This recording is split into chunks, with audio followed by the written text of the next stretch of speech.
going on, ladies and gentlemen? My name is Kevin Jeckwitz. This is the Kaged match, and we are finally caught up with wrestling, man. I'm into 2020. So AEW Dynamite for 1/1/20, literally New Year's Day. You start out with Taz, who is on commentary. He's in for Tony Schiavone.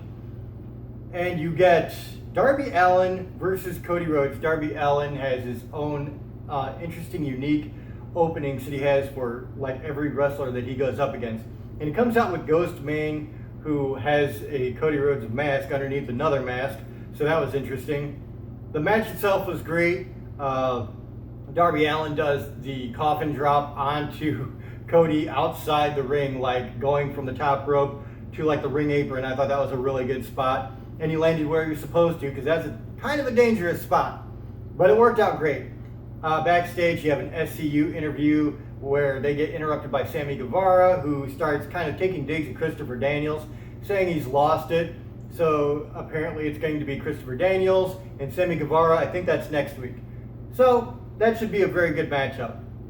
You got Riho versus Nyla Rose versus Hikaru Shida versus Britt Baker. And this was a very good women's four-way for the women's championship. And of course, you know, there's been some talk about Riho not being there. Well, Riho retains the championship after a very good match, and it looks like it's leading into something which we'll get into in a second. Nyla, after the match, puts Riho through a table, you know, trying to build up the monster, make her look strong even though she lost. Then you get backstage, Joey Janela interview. He gets interrupted by Penelope Ford, like giving a low blow, and Kip Sabian comes in and just like stands over him. So it looks like that's a feud they're going to be building there. You get a Dark Order package after that. I at least like the inventiveness and the creativeness that goes behind what they're doing with the Dark Order. I'm not completely sold on the Dark Order, but I like that they are being creative with their promo work. And this was another kind of like, it was almost like an infomercial about the Dark Order. So it was cool, man. I give them credit for doing that. Then you get Trent Beretta with Chuck Taylor and Orange Cassidy versus Jon Moxley. Very cool, man. I love Jon Moxley. I love Trent Beretta, who's just going by Trent now, apparently. But yeah, very good match. At the end of the day, Jon Moxley goes over. He gets interrupted by Sammy Guevara right after the match, who comes up to the ring. Jon Moxley looks like he's ready to fight, but Sammy Guevara's like, hold on, wait, we got a surprise for you. Chris Jericho comes up on the Titantron. He's talking in front of a very nice car, and he's saying that they're still trying to recruit Moxley into the inner circle, and he drives away with the car with Mox on the license plate. So Moxley then cuts a promo in the ring where he says he's going to let everybody know his answer next week for whether he's going to join Chris Jericho's faction or not. And I think that alone will get people invested for next week. Like, you know, Jon Moxley's going to lay down that. People are going to want to see it. So that was pretty smart. I really thought that was great.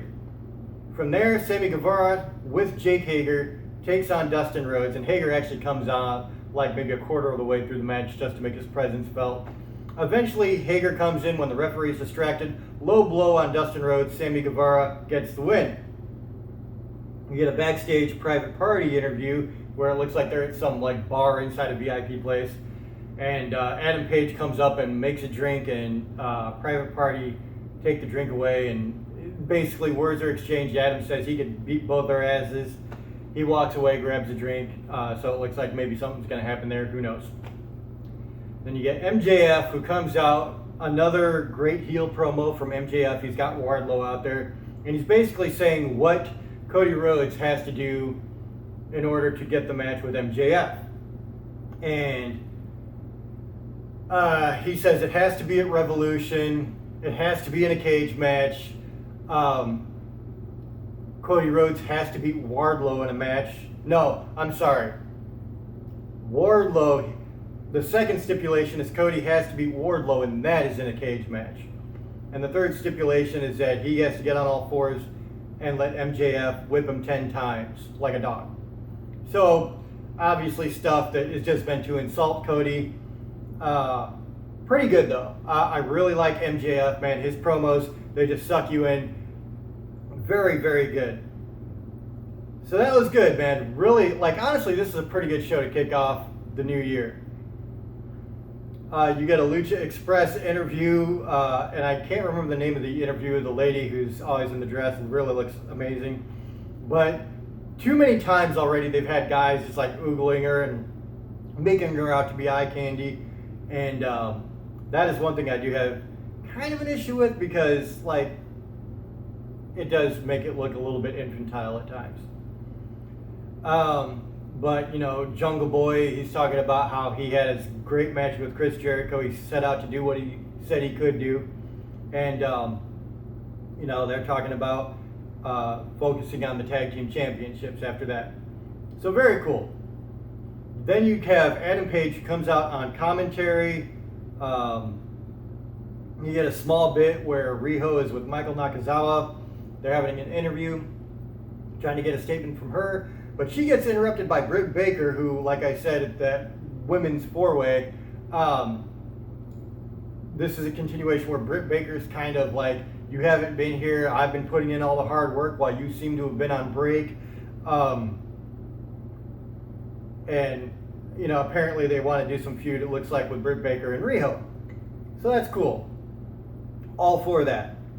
Then you get Lucha Brothers and Pac versus the Young Bucks and Kenny Omega. And the big story here is the Elite, Young Bucks and Kenny Omega, have really not been on a win streak. And so they're wondering if they can pull off a win here, a big win against a very, very good team of Lucha Brothers and Pac.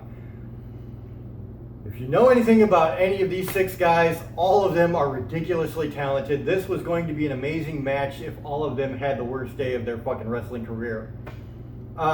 It was an amazing match, everything you expected it to be.